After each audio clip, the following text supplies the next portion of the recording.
Welcome to our viewers in Guinea and around the world. I'm Diallo Sanusi Galis Jr. You're watching the Bridge 365. Here's the headline. After 13 years, a Guinean citizen went to the polls Sunday to elect a local official, a journey mixed with calm and violence. The final partial result of the local election are expected today, Friday, February 9, 2018. This announcement is made Thursday by Maître Salifou Kébé, President of the National Independent Electoral Commission. It is prohibited to sell, buy, and consume lactose group infant milk from France and sold throughout the entire Guinean territories. This announcement is made by Mark Yumbuno, Trade Minister. According to South African Daily, President Jacob Zuma has agreed to resign, but only with certain conditions, such as immunities. A motion has been filed by the opposition. The vote will take place in 10 days. And the Philadelphia Eagles are Super Bowl 52 champion after upsetting the New England 41-33 win. We'll discuss all that in a moment. And once again, welcome on the Bridge 365. After 13 years, Guinean citizens went to the polls Sunday to elect a local official from the city hall of Kaloum, Dixine, Matam, Ratoma, and Matoto. The vote took place in calm in some places, but in other polling stations, the situation was out of control. Yimbaya, at 7 a.m. this morning, a handful of voters observed the final setting before the commencement of the vote. Shortly after, Ibrahim Diallo is the first to slip the ballot. His wishes, transparency, and appeasement for this process. We are waiting for a clear and transparent result that will be proclaimed with peace and tranquility.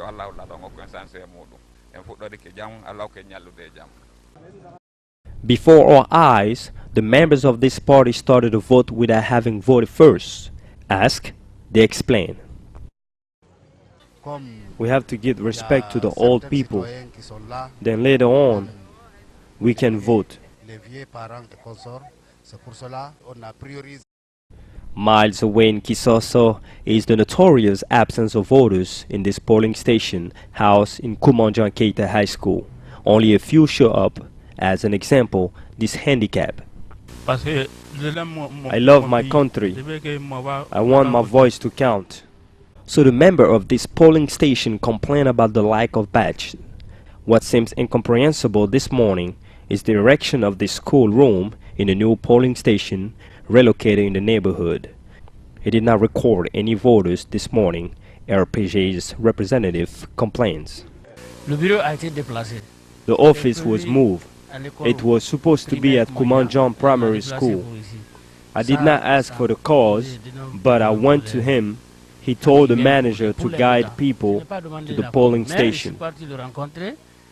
At Sangoya Cité Primary School, it is also voters waiting. In one of the polling stations, no citizen show up. There's nobody here now. I don't know if people want to vote or not. It is calm here.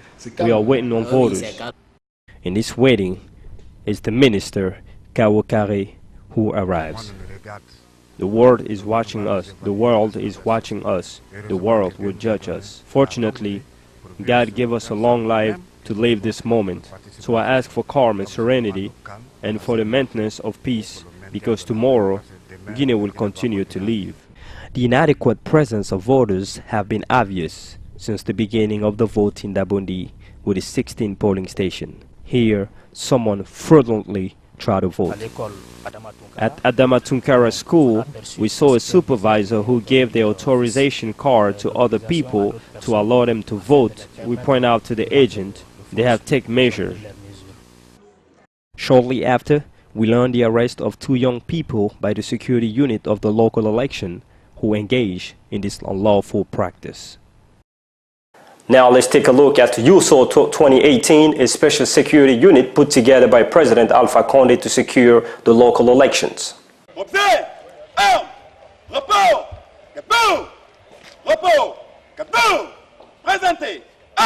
Present everywhere, the special security unit for the local election security was established following an announcement of the Armed Force Commander-in-Chief. In the degree, Alpha Condé instructed the mixed team, including the National Gendarmerie, Police and Civil Protection, to ensure the smooth conduct of February 4, 2008 vote. Our responsibility is to secure the members of the polling station, secure the electoral material, and make a kind of balance on the inflow and outflow of the different citizens who comes to vote. Have a wolf eyes on every move for a peaceful election. The special unit for securing election, abbreviated as USOL 2018, is deployed as follows. The territorial unit that carries out the statics missions, that's the unit that is displaced at the level of the polling station. Then there are the units of intervention that are stationed at places to intervene in case of necessity. Some polling stations have experimented disturbance. For instance, members who fraudulently try to vote, more than one observer of the same party found in the same polling station, and more surprisingly, an individual found with gun in hand at the polling station. In addition, the general coordinator of USOL 2018 set the record straight. The first element is the penal code. The second is the electoral code. So we know the content of these codes.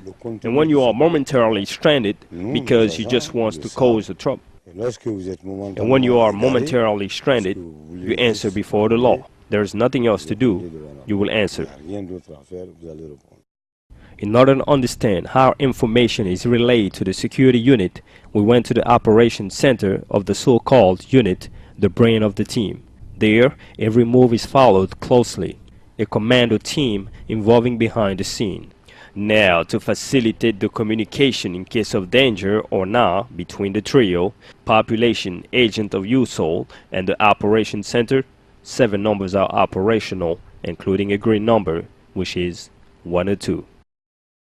The conveyance of records to the Centralization Commission was adrenalized by violence. Several records and ballot boxes were torn apart and vandalized by militant or political party who stormed Matam City Hall, a point of centralization. A total disaster recorded at Matam Centralization voting result. Let's take a look. Security and organizational fiasco in the receptions of polling station result. Frustrated activists from political parties stormed the city hall of Matam before election security unit and the commissioner of centralization tried to control the situation. It all started with citizens who refused the access to security vehicles with the result and demand the presence of all polling station members, including political party delegate, in the centralization room. Angry militant torn and vandalized records. President of polling stations was subject to contemptuous and dismissive behavior.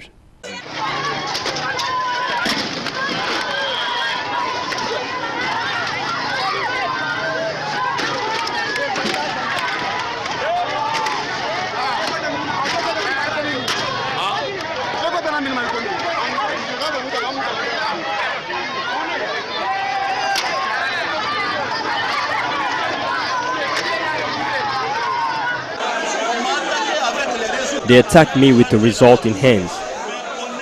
They ripped my clothes. I suggest to the National Independent Election Commission, CENI, to suspend the result of Matam Township. No reliable result came out of here. People attacked me. They told me to take out everything I had. I told them that I only have my polling station result, that I need to drop at the city hall. They took everything I had in my pocket, my money and my 2 phones. I went back to the town by the courtesy of this gentleman who was very nice to me. There wasn't nobody to look at me, nobody to listen to me. In this scuffle adrenalized by violence and voting result destruction, the security forces and the members of centralization recognized this fiasco. It's unfortunate. It shouldn't happen. But you have to see what the citizen did. Wait. They put all the work that we did this morning. Look at this. A few years ago, how many Guineans died? Sir, please. Until midnight on Sunday, some results from the 245 polling stations in Matam were expected. For fear of this violence, or they couldn't get to the result to the centralization. The final partial results of the local election are expected today, Friday, February 9th, 2018. This announcement was made Thursday by Maître Salif Kébé, president of the National Independent Electoral Commission, during a meeting with the media. Regarding the reception of records, as of today we have certain number. I believe 170, 175 records.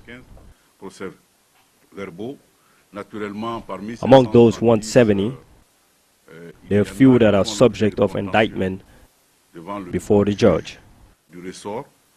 From Bouquet, we are waiting on 37, but so far we have received 26. In Conakry, we are waiting on 5. Currently, we have 2. Farana, we are waiting on 42 records. We have 27. Cancan, 58. We have 20. Kindia, we are waiting on 45. As of now, we have 27. Labé, 53. We have received 29. Mamou, 36. We have 31. And Zérekore, 48 records. We have received 5. Therefore, we believe we have received around 45 or 50% of records. The president of the National Independent Electoral Commission confirmed that they will publish only records that are not subject of indictment.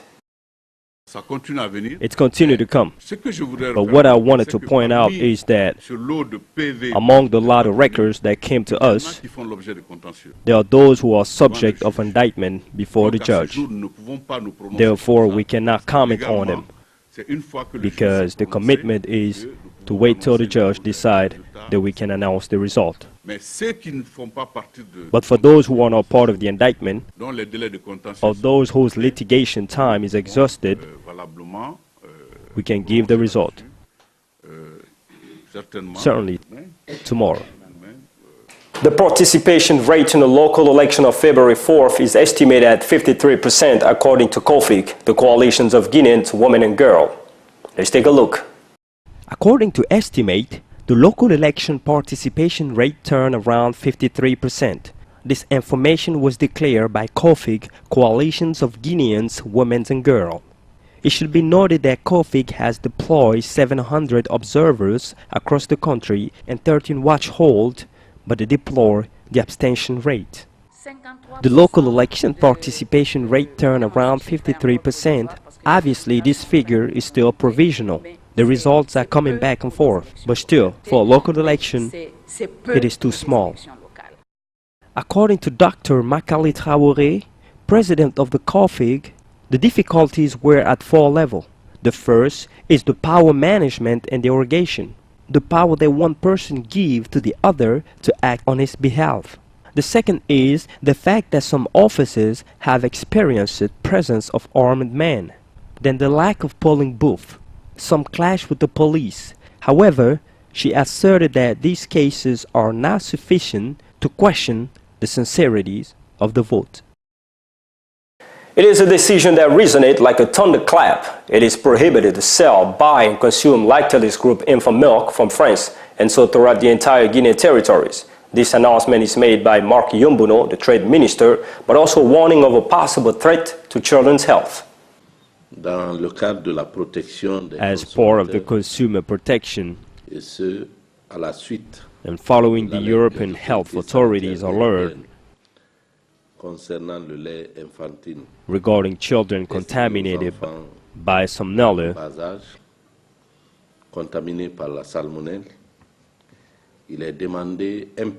it is an imperative for everyone to stop all sale, purchase, and consumption of Lactalis Group infant milk under the following brand: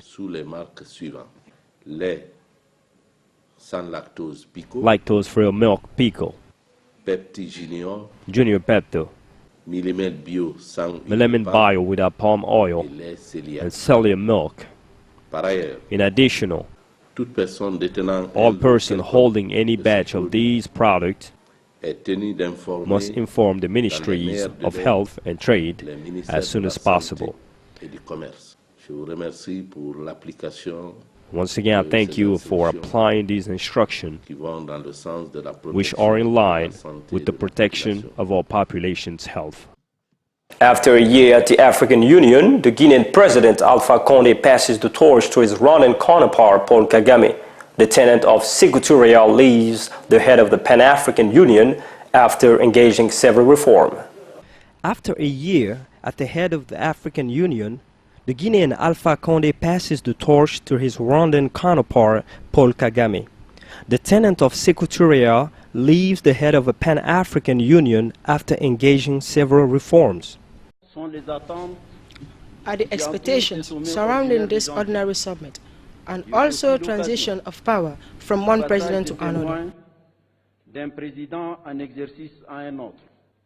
I would like to pay a well-deserved tribute to President Alpha Condé, who led with determination and conviction our union during the year 2017.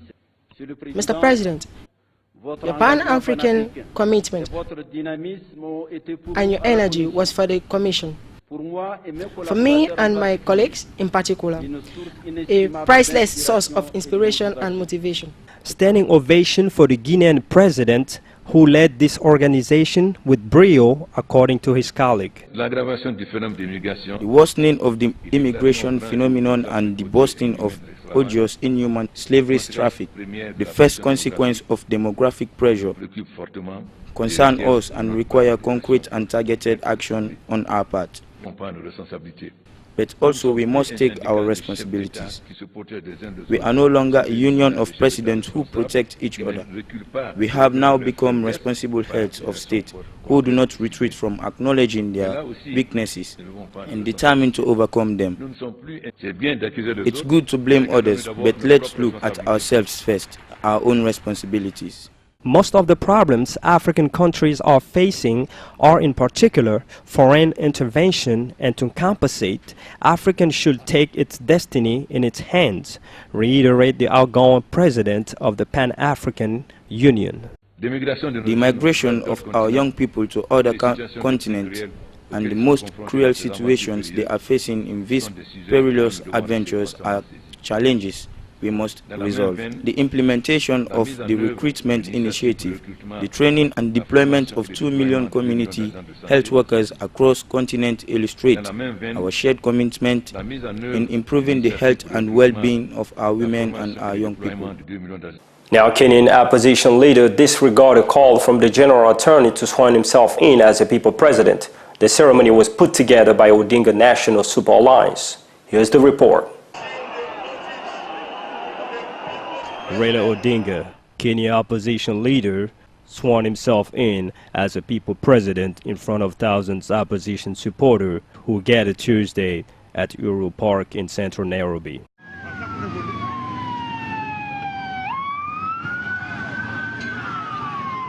Kenya's opposition leader disregarded a call by the Attorney General and proceeded to this controversial oath.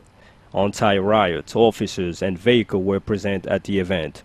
Police fired tear gas at Odinga's National Supreme Alliance support. The Twitter page of Raila Odinga was changed to "This is the official account of His Excellency Raila Amolo Odinga, President of the Republic of Kenya." Following this contentious oath, the government shut down the TV station that were broadcasting the event. 3 months ago, Kenyatta won a second presidential term in a controversial rerun election. Kenya's Supreme Court nullified the previous ballot. Odinga dropped out of the second vote, accusing the Electoral Commission not to implement reforms. This event was put together by Odinga's National Supreme Alliance, NASA, and their goal is to establish an alternative government to protest Kenyatta's rule.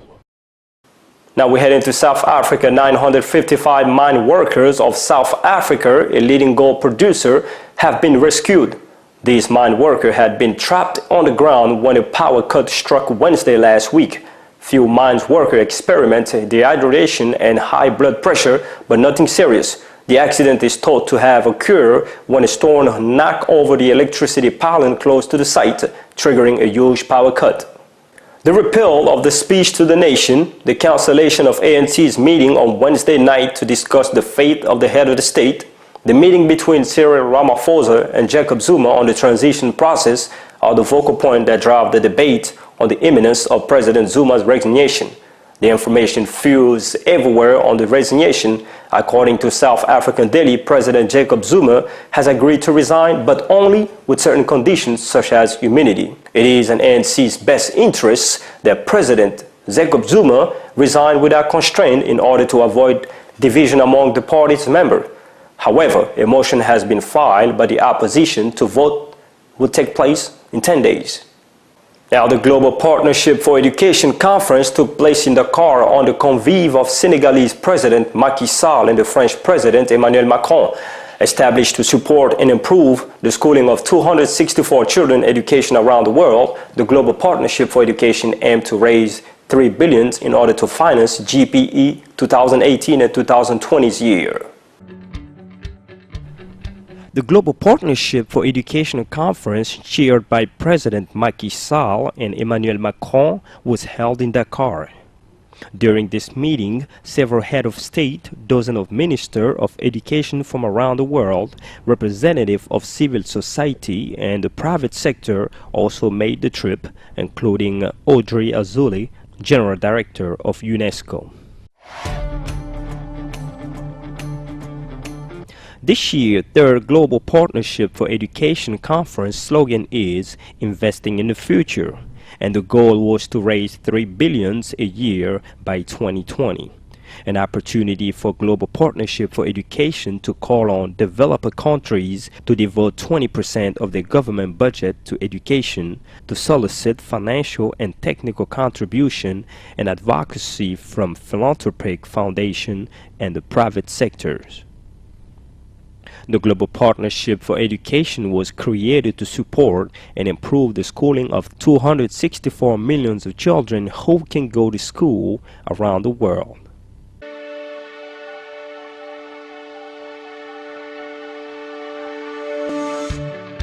Since 2002, Global Partnership for Education has achieved outstanding results. $2.3 billion in Global Partnership for Education grant has been allocated to partner countries affected by fragility and conflict since 2003.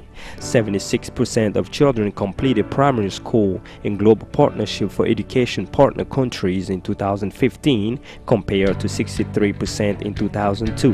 50% complete lower secondary compared to 38%. 13.2 million children were supported by Global Partnership for Education in 2015 and 2016. Close to one-third of Global Partnership for Education partner countries had an advantage of one trained teacher for 40 students or less in 2014, up from 1/4 in 2013.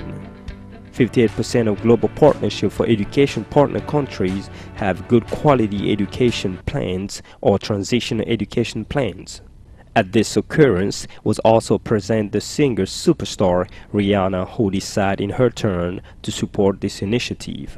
Under the invitation of President Macky Sall, French President Emmanuel Macron inaugurated the first of 17 colleges built in Dakar, then announced the creation of a Senegalese French university with a science campus. Finally, an agreement has just been sealed between Angela Merkel's conservative CDE-CSU bloc and the Social Democrat of the SPD with the intent to establish a coalition government. In the 28 pages of this agreement is introduced a generalized minimum wage of 8.5 euro. This news follows more than 3 months of negotiation. However, this settlement is just a step among others because on January 1st, the Social Democrat would decide during an extraordinary Congress whether to validate or not this agreement.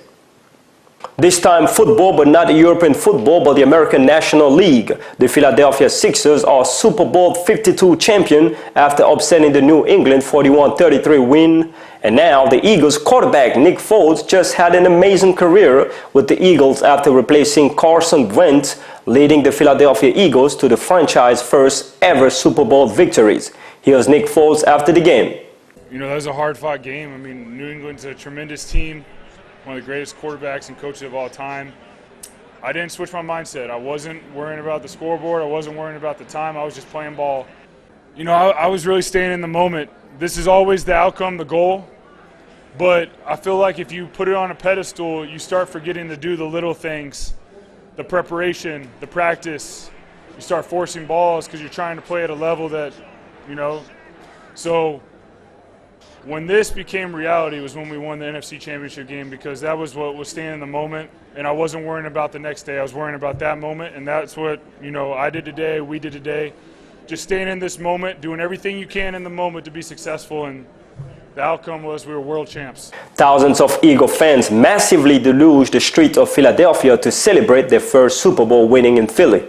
During the celebration, things turned a little ugly. The Eagles are a member of the National Football Conference NFC East divisions.